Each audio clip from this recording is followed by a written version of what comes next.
तो big boss OTT 3 ये season ना, मतलब मुझे लगता है कि सारी प्लानिंग, सारा जो कहते हैं ना, जिस तरीके का उन्होंने सोचा था कॉन्सेप्ट, वो सब फ्लॉप हो गया। भारी मिस्टेक हो गया सर। मतलब ये सीजन वाइस्ट भी है, ये सीजन में लड़ाई भी है, हाथ हिलाना भी अलाउ है, एक्सेप्शनल केस में आपको निकाला भी नहीं जाएगा। आप एक ही फैमिली के 3-3 लोगों को डाल भी देते हो, फैमिली शो बना देते हो कहीं ना कहीं। बात तो सही है। कुछ अजीब सा गया ये सीजन, और इसलिए शायद जनता का दिल जीत नहीं पाए यहाँ के कंटेस्टेंट, और यहां तक कि बिग बॉस को भी समझ में आ गया कि भैया गलतियां तो हो गई है, कहीं ना कहीं कंटेस्टेंट के चुनाव में गलतियां हो गई। ऊपर से जो रही सही कसर थी वो रणवीर सोरे ने पूरी कर दी। बंद करो, हाथ जोड़ के मैं एक ऐसा बंदा जिसने मतलब एंटरटेनमेंट के नाम पे सिर्फ हक दिया, कहीं ना कहीं एक ऐसा फ्लॉप एक्टर है जो आया था क्योंकि कुछ करने को नहीं है। भाई अगर आप फिल्मों में काम कर रहे हो, उसके बाद आप OTT पे आ रहे हो, तो इसका मतलब है कि बाहर आपको कोई भी पूछ नहीं रहा। आप आए हो, कहीं ना कहीं कुछ करने को नहीं है, तो यहीं पे सो लेते, खा लेते, हग लेते, और कुछ यही किया है रणवीर ने।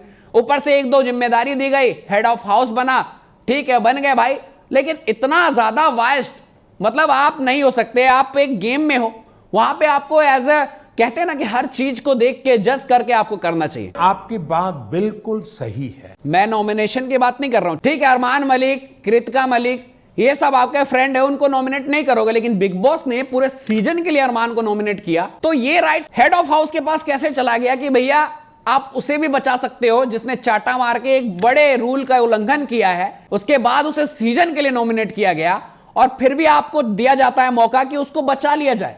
ये तो कोई रूल ही नहीं लग रहा। ये सब दोगलापन है। ये तो ऐसा लग रहा है कि पता नहीं क्या चल रहा है, कुछ भी चल रहा है बिग बॉस में। ऐसे तो कल को कोई भी आएगा, मारेगा, पीटेगा, और उम्मीद रखेगा कि हाँ भैया नहीं होने वाला, कुछ भी हो भी गया नॉमिनेट तो कोई ना कोई ऐसा बंदा अपना आएगा जो जीतेगा और बचा लेगा। चलो वहां तक को छोड़ देते हैं। उसके बाद उसने यहाँ के तीनों दोस्तों को कर दिया नॉमिनेट, यानी कि कटारिया को, विशाल को और शिवानी को। अब इन तीनों में से कोई एक घर से बेघर हो जाएगा। चलो वहां तक कब समझ में आता है, लेकिन फिर एक और टास्क मिलता है जिसमें कंप्लेंट्स, यानी कि एक दूसरे के ऊपर इंजाम लगाया जाना है। उसके बेस पे घर के राशन बटेंगे, और 2 ग्रुप बट गया।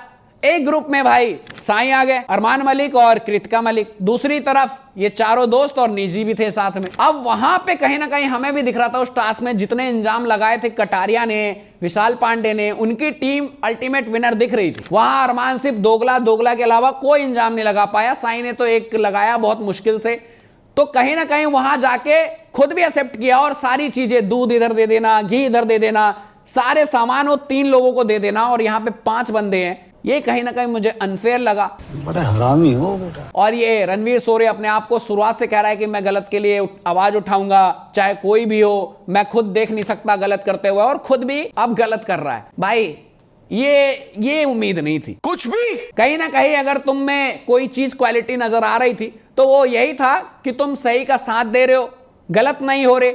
इस टास्क में पूरी तरह से गलत हो गया। उसके बाद कटारिया ने बोला, विशाल ने बोला, तो विशाल को कहता है कि कटारिया की वजह से मैं बाइस्ड हुआ हूं, और मैं मानता हूं इस बात को। लौड़ा। खैर क्या कर सकते हैं, बिग बॉस का सीजन शायद इन्हीं कैरेक्टर की वजह से ये फ्लॉप हुआ है कहीं ना कहीं। और बिग बॉस भी सोच रहे होंगे कि भैया ऐसे फ्लॉप हीरो जिनने अपनी जिंदगी की एल लगा दी, फिल्में में नहीं चले, फिल्म की एल लगा दी, तो वो शो की एल लगा ही देंगे। अब उन्होंने गलती खुद कर ली है, इनको लेके घर में तो लग गए भाई, पूरा सीजन का एल लगा के रणवीर सोरे बन गए हैं हेड ऑफ द हाउस। तुमसे ना हो पाएगा। बाकी आप लोग कमेंट में बताओ क्या लगता है, वाइज थे कि नहीं थे, और किसकी वजह से ये सीजन पिटा है। जो भी राय है कमेंट में बताइएगा। फिर मिलेंगे अगली वीडियो में, तब तक के लिए अपना ख्याल रखिएगा। बाय।